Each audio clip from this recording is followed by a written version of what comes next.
the tiger, strong and loud, loved to play and run through the crowd. Jerry the mouse, so tiny and quick, could sneak through shadows, vanish in a flick. One sunny morning, they made a plan to find the treasure. Said Tum, yes we can. Through the garden, over the hill, past the buzzing bees and the windy mill. Jerry climbed Tum's big striped tail. Hold on tight, he said without fail. They tiptoed past a sleepy cat who dreamed of chasing this little brat. They crossed a stream with stones so slick. Tum slipped once. Oh, what a trick.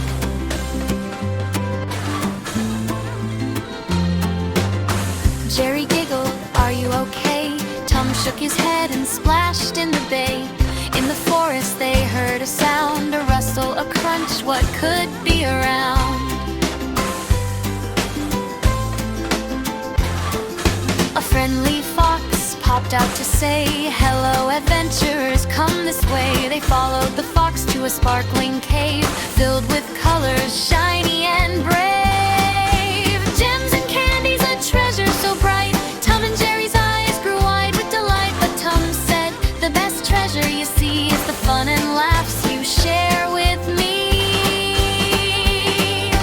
Jerry nodded and gave a squeaky cheer. The greatest adventures are with friends near. They raced back home as the sun went down. Tum wearing a crown of leaves like a gown. Jerry rode on his tiger friend's back, planning tomorrow's exciting track. And so Tum and Jerry, wild and free, learned that friendship is the true key. Through giggles, spills, and silly fun, they knew life's adventures had just begun.